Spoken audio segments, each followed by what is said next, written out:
أعوذ بالله من الشيطان الرجيم بسم الله الرحمن الرحيم. Dalam hadis Nabi sallallahu alaihi wasallam riwayat Sayyidina Abi Umamah Al-Bahili radhiyallahu ta'ala anhu pernah bersabda, "Inna Allaha la yaqbalu minal 'amal illa ma kana khalisan ubtughiya bihi wajhuh." Sesungguhnya Allah Subhanahu wa taala tidak akan menerima satu amal kecuali yang murni ditujukan hanya mencari keridhaan Allah Subhanahu wa taala. Ini syarat utama supaya amal kita mendapat nilai di sisi Allah Subhanahu wa taala. Sehingga ketika kita melihat nikmat yang ada di sekitar kita, kalau ternyata nikmat itu tidak bisa kita maksimalkan untuk nambah iman, untuk memperkuat Islam, untuk menambah ihsan kita kepada Allah Subhanahu wa taala, ini sebuah kerugian yang sangat besar. Nikmat yang ada pada kita saat ini, Allah Subhanahu wa taala melalui lisan baginda Nabi sallallahu alaihi wasallam awal-awal sudah memberi kabar gembira kepada kita. Basyiril masya'ina fid dhulam bin nuri tam yaumal qiyamah. Berikan kabar gembira kepada mereka yang berjalan di kegelapan malam memenuhi panggilan Allah dengan cahaya yang sempurna nanti di hari kiamat. Itu proses perjalanan dari rumah kita menuju tempat ini. Nabi sallallahu alaihi wasallam sudah Allah perintahkan untuk memberi kabar gembira kepada kita. Basyiril masya'ina fid dhulam bin nuri tam yaumal qiyamah.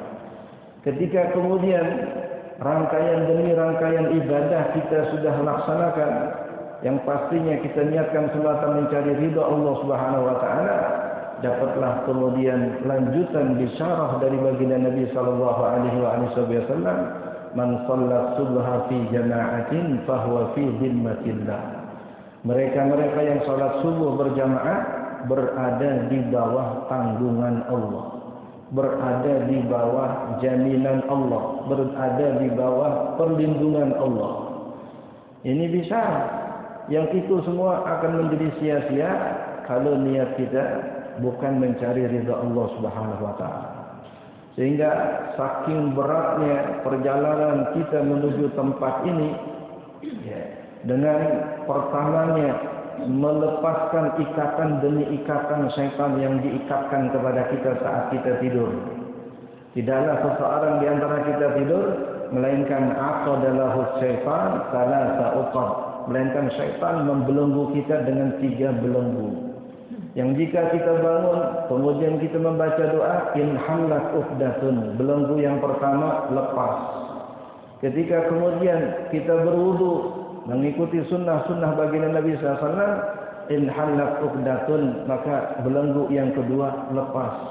Dan jika kita salat subuh, maka terlepaslah belenggu yang ketiga, fa'asbaha nasyifan, sehingga kita memulai hari kita dengan penuh semangat, dengan penuh keceriaan.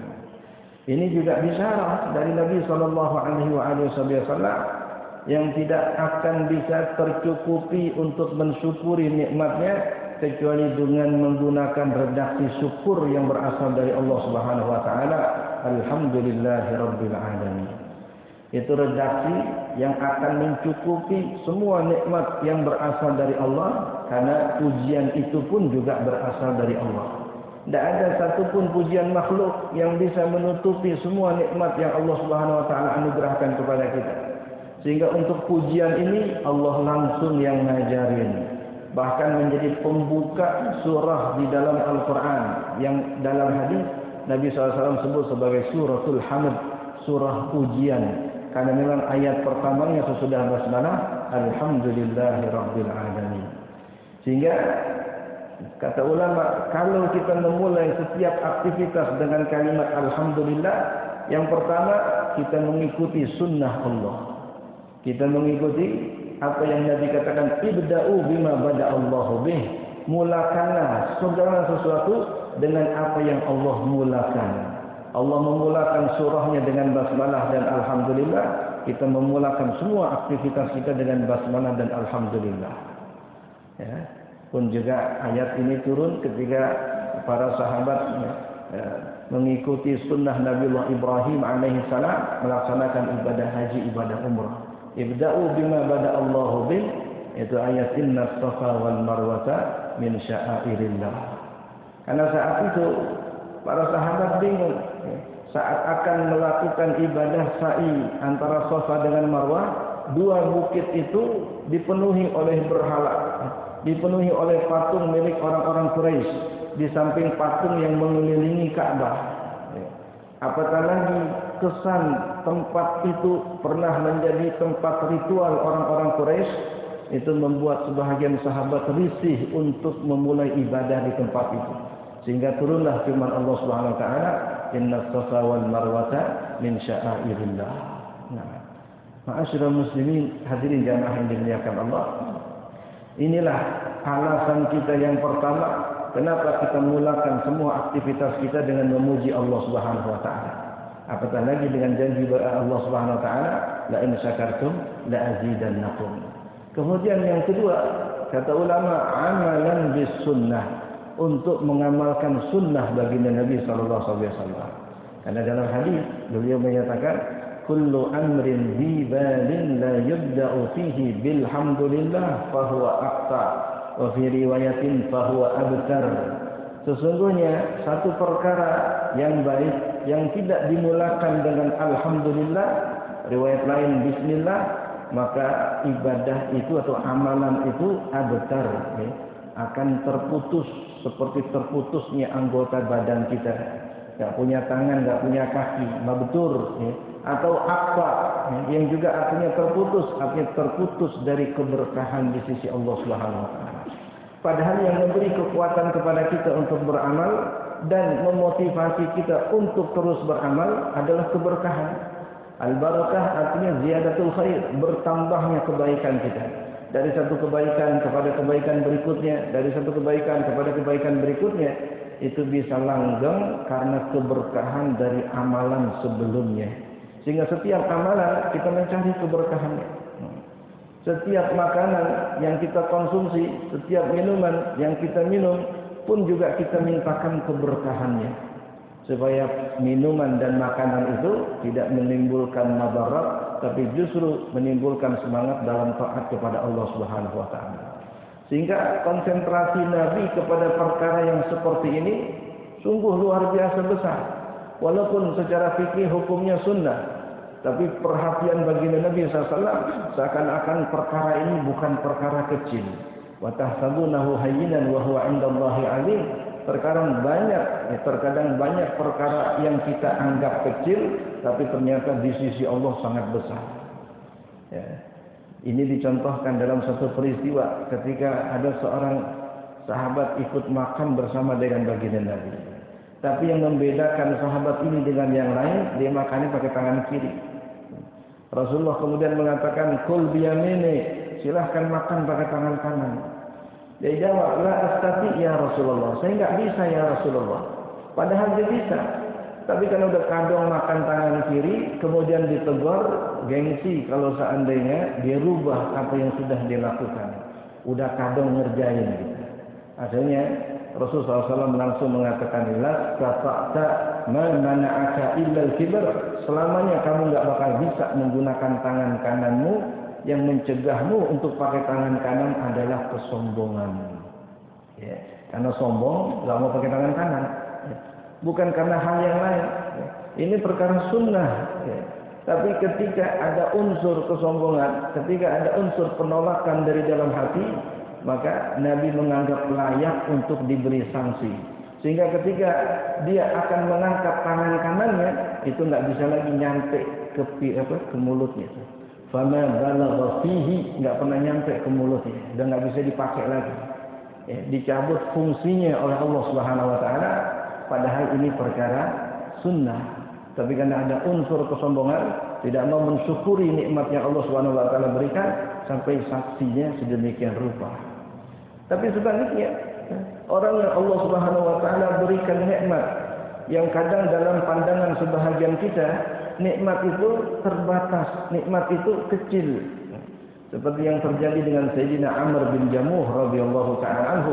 Ini seorang sahabat Nabi. Allah Subhanahu wa taala uji, kakinya pincang, a'raj. Ketika mendengar seruan perang Uhud, dia ngumpulin anak-anaknya yang sudah remaja, yang sebagian sudah dewasa. Dia katakan, saya akan ikut perang Uhud. Ini perang kedua terbesar sesudah perang Badar. Beliau tidak ingin menyia-nyiakan kesempatan ikut ke medan perang. Tapi anaknya menyatakan, ya Abatah, innallaha ta'ala qad anzala fika udran. Allah sudah menurunkan ayat tentang uzur yang membolehkan kamu untuk tidak ikut perang. Wala 'alal a'raji haraj, dan tidak wajib ikut perang bagi mereka yang a'raj, yang pincang. Ya, kata beliau, sebagaimana kalian ingin masuk surga dengan gugur di medan perang, aku pun juga ingin masuk surga dengan gugur di medan perang. Inni uridu an ata'a bi arjati hadhihi jannah. Dengan kaki pincangku ini aku akan jejakkan tanah-tanah surga. Ini kekurangan dalam pandangan manusia. Tapi beliau justru menjadikan kekurangan itu jembatan untuk meraih ridha Allah Subhanahu wa taala. Akhirnya putra-putranya kadang tidak bisa membujuk beliau mengadu kepada Rasulullah sallallahu alaihi wasallam. Pernyataan yang sama dikatakan oleh Sayyidina Amr ketika ditanya oleh Rasulullah. Allah telah memberi kamu uzur, enggak apa-apa kalau enggak ikut perang. Beliau justru memastikan, inni uhibbu an afa'a bi arjati hadhihi jannah. Akhirnya diberi izin oleh Rasulullah. Kalau dalam batasan hukum formal, undang-undang Al-Quran, itu dia sudah gugur kewajiban. Tapi dia merasa iri kepada kebaikan yang diraih oleh orang yang Allah beri kesempurnaan fisik. Ini ghibtah, artinya kecemburuan atau iri dalam hal kebaikan. Orang lain bisa, kenapa saya enggak bisa? Orang lain dapat, kenapa saya enggak bisa dapat? Itu yang ada pada semangat Sayyidina Amr bin Jamuh radhiyallahu ta'ala. Itulah kalau seandainya nikmat yang dalam pandangan orang sedikit, tapi yang bersangkutan justru menjadikan nikmat yang sedikit ini sebagai batu loncatan untuk meraih kemuliaan di sisi Allah Subhanahu wa taala.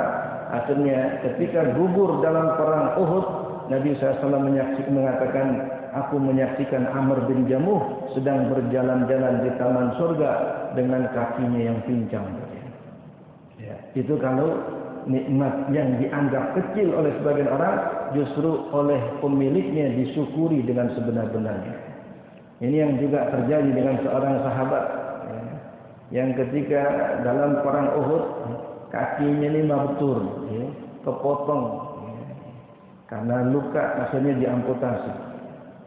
Kemudian kaki yang sudah terpotong tadi dikubur. Nabi SAW kemudian mengatakan, barang siapa yang ingin melihat seseorang yang masih berjalan di atas bumi tapi kakinya sudah mendahului masuk ke dalam surga, lihatlah orang itu. Kenapa? Karena dia mensyukuri nikmat yang dalam pandangan orang itu sebuah kekurangan. Yang tadinya kakinya dua, tinggal satu. Seakan-akan ada yang dicabut dari nikmat yang Allah sudah berikan, yang Allah berikan kepada orang lain. Tapi dia melihat bahwa nikmat yang dalam pandangan orang lain kecil atau bahkan sudah hilang tadi, justru dia jadikan wasilah untuk meraih ridha Allah Subhanahu wa taala. Itu juga pernah terjadi dengan Sayyidina Urwah bin Zubair bin Awam radhiyallahu ta'ala anhuma, seorang tabi'in, yang walaupun abangnya itu seorang sahabat Abdullah bin Zubair, tapi adiknya enggak sempat jumpa dengan Nabi sallallahu alaihi wasallam.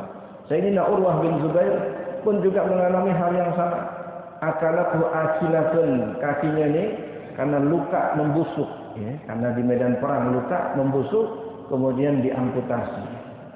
Beliau pesan, kalau pengen mengamputasi kaki saya, jangan saya lagi sadar. Nanti kalau saya lagi enggak sadar, silahkan potong. Kata mereka, cara supaya tuan tidak sadar, minum satu jenis minuman. Kayak kita sekarang obat bius. Kata beliau, saat saya minum itu, apakah hilang kesadaran saya? Iya, hilang kesadaran, enggak bakal berasa. Kata beliau, saya tidak ingin saat-saat di dunia ada waktu di mana hilang kesadaran saya sehingga saya enggak sempat berzikir kepada Allah. Kalau lagi enggak sadar, saya enggak zikir dong. Enggak mau saya. Udah, solusinya nanti kalau saya lagi sholat, silahkan potong kaki saya. Akhirnya beliau sholat dipotong. Udah selesai masih nanya, udah belum? Padahal udah terputus kakinya. Kemudian dia berdoa kepada Allah Subhanahu Wa Taala, ya Allah, Engkau menjadi saksi, aku belum pernah melangkahkan kakiku yang sudah terpotong ini kepada maksiat kepada Allah Subhanahu Wa Taala. Nggak pernah saya ajak ini buat ikut maksiat. Nah, ya kalau kakinya nggak pernah diajak ke tempat maksiat, maknanya orangnya nggak pernah berbuat untuk maksiat atau nggak pernah datang ke tempat-tempat maksiat. Itu nikmat yang kecil yang dalam pandangan orang diambil oleh Allah, tapi yang bersangkutan justru melihat sebuah anugerah besar yang Allah Subhanahu Wa Taala berikan kepadanya, sampai dia berani bersaksi, kaki ini belum pernah saya langkahkan ke tempat maksiat kepada Allah Subhanahu Wa Taala. Kemudian dikubur. Enggak lama sesudahnya beliau dapat berita, anaknya yang masih kecil meninggal. Nah, dua musibah besar yang terjadi dalam waktu berdekatan.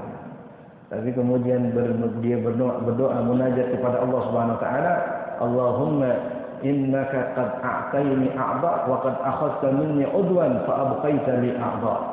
Ya Allah, Engkau berikan kepadaku banyak anggota tubuh dan Engkau ambil salah satunya, tapi Engkau masih sisakan yang lainnya. Masih ada mulut buat berzikir, masih ada mata buat membaca Al-Quran, masih ada tangan buat memberi dan membantu orang. Cuma satu kaki doang yang diambil, masih banyak yang lain. Nah, ini pandangan positif yang luar biasa. Dan Engkau ambil salah satu dari anakku, tapi masih Engkau sisakan anak yang lain. Ya. Nah, maka aku bersyukur atas apa yang Engkau sisakan untukku, dan aku bersabar apa yang Engkau ambil dariku. Yang Engkau ambil, aku sabarin.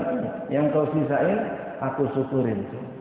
Falaka syukru ala ma abqait, walaka minnah ala ma akhad. Ya, anugerah Engkau lah yang telah Engkau sisakan, dan karunia Engkau lah yang telah Engkau ambil.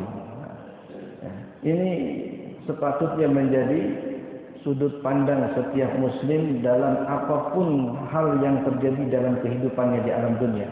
Bahwa ia selalu melihat apa yang terjadi dengannya dengan pandangan positif. Sehingga pandangan yang positif tadi itu menjadi cikal bakal kebaikan demi kebaikan yang akan datang sesudahnya. Sebaliknya, jika kita mulakan sesuatu dengan pandangan yang negatif, itu hanya akan mendatangkan keburukan demi keburukan sesudahnya. Ini sesuai dengan hadis qudsi firman Allah Subhanahu Wa Taala, "Ana 'inda dhanni 'abdi bi falyadhunna bi ma syaa." Aku sesuai dengan prasangka hamba kepadaku, maka silahkan dia berprasangka apapun terhadapku. Ya. In dhanna khairan fa khairun. Kalau dia berprasangka baik kepada Allah, Allah pun juga akan baik kepadanya. Wa in dhanna syarran fa huwa syarr. Kalau seandainya dia berprasangka buruk, maka buruk juga yang akan berlaku terhadapnya.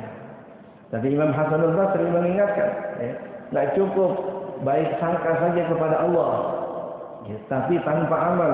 Baik sangka kepada Allah tanpa amal, ini yang disebut dengan ghurur.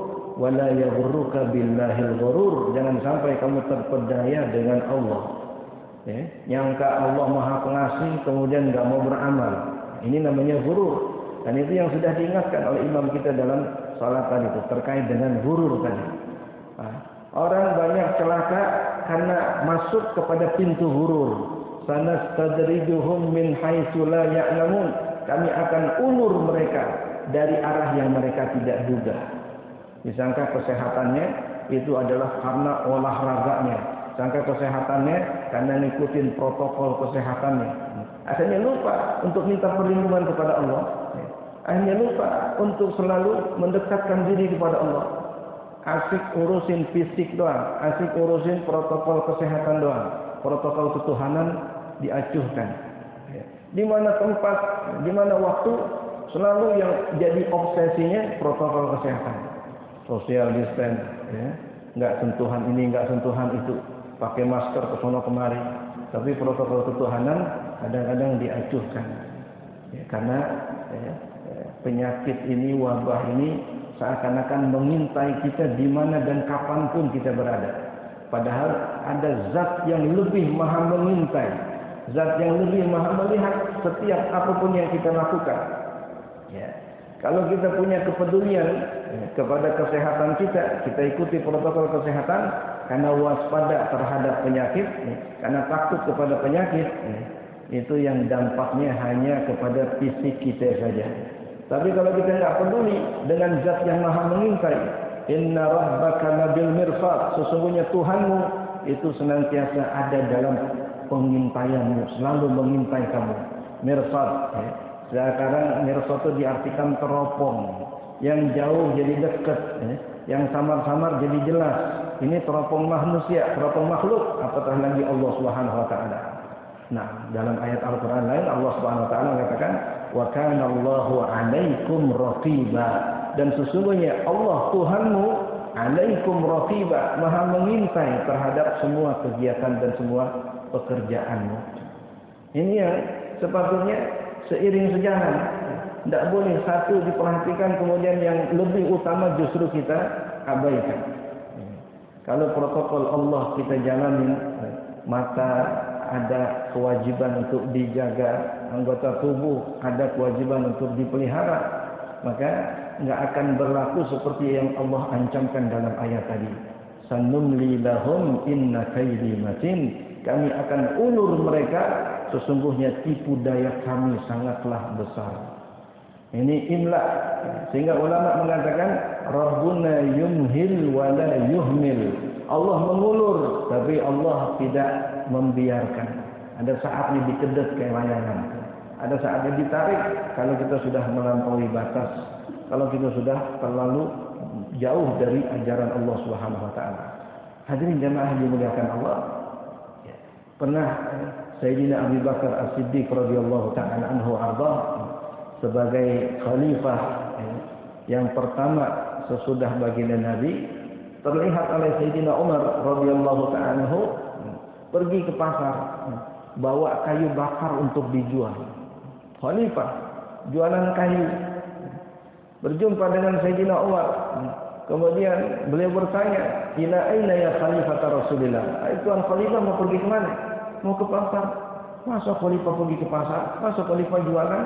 Kata beliau, siapa yang akan menafkahi keluarga saya? Walaupun tugas sebagai khalifah berat, besar, nah, tapi kewajiban kepada keluarga nggak boleh disia-siakan. Akhirnya Sayyidina Umar pun mengusulkan peruntukan, bahasa kita sekarang gaji untuk khalifah, supaya dia bisa fokus ngurusin umat, keluarganya, nafkahnya itu dijamin oleh negara. Sayyidina Abu Bakar radhiyallahu anhu menerima, tapi dengan syarat seketat, seketat apapun yang bisa diperketat. Artinya biayanya, anggarannya diperketat. Berapa biasa makan? Yang paling sederhana. Akhirnya istri beliau ini nggak bisa memberi halwa. Halwa itu kayak kita manisan, sebagai pelengkap daripada makanan. Kalau orang sekarang mungkin bahasanya cemilan. Masih makan nasi doang kagak ada cemilannya. Nah, itu nggak bisa lagi tuh beli cemilan. Kenapa? Karena hanya cukup buat makanan pokok doang. Kalau kebutuhannya sehari roti 2 keping roti, sekedar buat 2 keping roti doang. Akhirnya sebagai ibu rumah tangga dia siasatin anggaran belanja yang sudah sangat ketat itu tetap disisihkan sedikit. Misalkan roti yang cakepan dikit harga sekian, dibeli yang kurang cakepan. Supaya apa? Bisa nyisihin buat beli halwa, beli cemilan.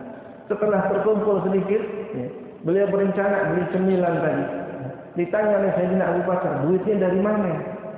Dari yang saya sisihkan dari belanja yang diberikan oleh Baitul Mal. Kata Sayyidina Abu Bakar, kalau begitu berarti cukup dong kalau tanpa ada tambahan tadi. Kenapa kamu masih bisa nyisihin? Berarti ada yang lebih dari jatah yang diberikan oleh negara. akhirnya diturunin lagi jatah belanjanya. Kenapa? Masih bisa nyisihin Allah. Ya. Ini ketika seseorang melihat kepada nikmat yang Allah Subhanahu wa taala berikan itu dengan pandangan yang seumpama itu, disebut dengan ainul hadar, ya. Dengan mata kewaspadaan, dengan mata kehati-hatian. Karena kalaupun orang lain nggak tahu anggaran segitu cukup untuk keluarga, tapi Allah Subhanahu wa taala dalam pandangan beliau jauh lebih tahu. Dia nggak mau berkhianat kepada Allah Subhanahu wa taala. Alladzi ya'lamu kha'inatal a'yun wa ma tukhfis sudur. Allah Maha mengetahui khianat mata dan Allah mengetahui apa yang ada di dalam dada. Ahbabana fillah. Ini hal yang berkaitan dengan nikmat yang Allah Subhanahu wa taala anugerahkan kepada kita. Kita hirup udara yang amat segar di pagi hari ini, ya. Yang kata sebagian ulama, ini adalah sebaik-baik waktu, ya. Sebaik-baik saat, baik secara zahir maupun secara batin. Ya. Kita mulakan aktivitas kita dengan memuji Allah, dengan bersyukur kepada Allah, dengan harapan semua aktivitas kita sesudah ini itu selalu dipayungi oleh keberkahan dari Allah Subhanahu wa taala. Itu yang menjadi obsesi kita, itu yang menjadi tujuan utama kita dalam kehidupan, mencari keberkahan Allah. Kalau sudah ada di jalur yang benar, ada di jalan yang tepat, maka tidak akan khianat jalan ini, karena jalan ini akan mengantarkan kita kepada surganya Allah Subhanahu wa taala. Dengan segala konsekuensinya. Ada yang diceritakan oleh Habib Muhammad As-Saggaf. Ini pendiri Al-Irsun Nabawi dan pendiri channel TV Nabawi di Jeddah. Beliau menceritakan proses awal beliau berkecimpung dalam dunia dakwah ketika masih sangat remaja. Banyak cibiran, banyak nyinyiran, banyak perkataan-perkataan sumbang yang diperkatakan orang kepada beliau. Dikatakan, kamu masih muda, ngapain berdakwah? Kamu masih muda, ngapain menyebarkan ilmu? Masih banyak orang tua, masih banyak sepuh. Gitu. Akhirnya kendor semangat beliau. Masuk ke dalam rumah, kunci pintu kamar. Dia bertekad tidak akan lagi berdakwah, tidak akan lagi mengajar ke sana kemari. Karena omongan tadi. Tapi Allah Subhanahu wa taala Maha penyayang kepada hamba-hambanya. Belum beberapa saat beliau mengurung diri di kamarnya, terpikir, kenapa saya mengambil keputusan sebelum minta pendapat guru-guru saya. Akhirnya beliau keluar dari rumahnya, kemudian mendatangi gurunya Al-Habib Abdul Qadir bin Ahmad As-Saggaf, wali kutub yang ada di Jeddah. Ketika hadir di majelis beliau, belum sempat beliau mengutarakan maksudnya, sang guru mulia tadi memanggil beliau. Kemudian menyampaikan, sesungguhnya ini adalah jalan yang pernah ditempuh oleh datuk-datuk kita. Engkau memilih jalan ini, maka engkau akan senantiasa bertemu dengan datuk-datukmu. Tapi jika engkau keluar dari jalan ini, jangan berharap engkau akan bertemu dengan datuk-datukmu. Sebelum dia menyampaikan apa yang beliau sampaikan, akhirnya timbul kembali semangat untuk berdakwah. Baik, akhirnya walhamdulillah banyak kebaikan yang beliau dapatkan. Sampai ketika beliau akan mendirikan TV Nabawi itu, di Indonesia disebut TV Nabawi, Al-Irsun Nabawi. Beliau ditanya oleh Habib Umar bin Muhammad bin Salim bin Hafid, juga sama seorang guru besar beliau. Apa modal kamu bikin stasiun televisi? Beliau mengatakan, modal saya Allah dan guru-guru saya. Modal saya Allah dan guru-guru saya. Dari guru ada keridhaan, dari guru ada doa dan hubungan kepada Allah dan Rasulnya. Dari guru pastinya akan ada keberkahan. Itu semangat yang menyelimuti atau selamat yang senantiasa mengiringi perjalanan seorang yang memang niat mencari ridha Allah Subhanahu wa taala. Sehingga dalam hitung-hitungannya itu bukan materi, berapa biaya yang diperlukan, berapa dana yang harus dikeluarkan, apa prosedur yang harus dijalankan. Tapi yang didahulukan pertama, ada Allah, ada guru-guru saya. Ada Allah tempat saya bermunajat, ada guru saya tempat saya minta pendapat. Dua, hubungan baik yang ke atas maupun yang ke kanan dan ke kiri tadi itu itulah yang menjadi modal utama mereka dalam melangkah, ya, dalam perjalanan yang penuh dengan onak dan duri ini. Karena ini perjalanan dakwah. Seperti apa yang dialami oleh Rasulullah, itulah juga akan dialami oleh orang yang menempuh jalan beliau sebagai dai ilallah. Itu modal utama. Ahbabana fillah. Alhamdulillah wa syukurillah, sekali lagi kita ucapkan syukur kepada Allah Subhanahu wa taala atas limpahan nikmat yang Allah berikan kepada kita di pagi hari yang cukup cerah ini. Dengan harapan mudah-mudahan kebaikan demi kebaikan yang sudah kita lakukan terus akan melahirkan kebaikan-kebaikan berikutnya. Duduk kita di majelis ini akan mendatangkan bukan hanya keberkahan buat diri kita, tapi juga akan berlanjut kepada keberkahan anak keturunan kita. Dari mana keberkahan ilmu Al-Imam Al-Ghazali kalau bukan dari keberkahan orang tua beliau yang setiap hadir di majlis kemudian berkhidmat kepada guru lalu berdoa kepada Allah, Allahumma ja'al ibni mithlah, ya Allah jadikanlah anakku seperti guru itu.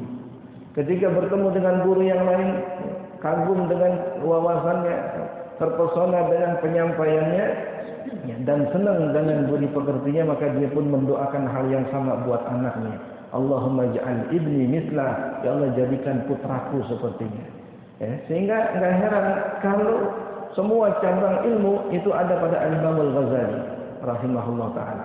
Sebelum dikenal sebagai seorang sufi dengan kitab Ihya Ulumuddinnya, itu beliau sudah dikenal sebagai seorang faqih dalam mazhab Al-Imam Syafi'i radhiyallahu ta'ala anhu arda.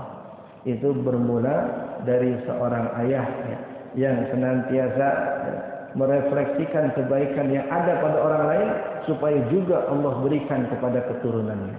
Itu bermula dari majlis yang seumpama ini. Allah SWT akan terus alirkan kebaikan bukan hanya sampai kepada kita, tapi juga sampai kepada anak keturunan kita. Kita tidak tahu siapa dari keturunan kita yang nanti akan menjadi penyelamat bagi kita di hari kiamat. Ada yang diselamatkan oleh datu-datunya, ada yang diselamatkan bahkan oleh keturunannya. Hafizal ilahu karamatan li Muhammadin aba'ahul amjada saunan mislihi. Allah jaga datuk-datuk baginda Nabi itu sebagai bentuk penghormatan kepada Rasulullah SAW. Sehingga enggak ada satupun datuk-datuk Nabi yang pernah melakukan perzinahan, apatah lagi menyembah berhala. Ini anugerah yang Allah berikan karena menjaga kemuliaan Rasulullah SAW. Ada yang Allah jaga karena kesalehan orang-orang tuanya. Fa'ammal jidaru fakana li ghulamaini yatimaini fil madinati wa kana tahtahu kanzun lahumā wa kana abuhuma shalihan. Sebab utamanya orang tuanya orang yang saleh. Sebagian ahli tafsir mengatakan bukan bapaknya langsung, tapi datuknya ketujuh yang di atas orang saleh, akhirnya Allah jaga keturunannya yang ketujuh di bawah. Ini pun juga anugerah dari Allah Subhanahu wa taala. Kita terus ucapkan kalimat puji syukur kepada Allah, alhamdulillah, summa alhamdulillah, summa alhamdulillah, agar Allah terus kekalkan nikmat yang Allah sudah berikan kepada kita, dan utamanya Allah Subhanahu wa taala senantiasa berikan hidayah dan taufiknya kepada kita. Amin ya rabbal alamin.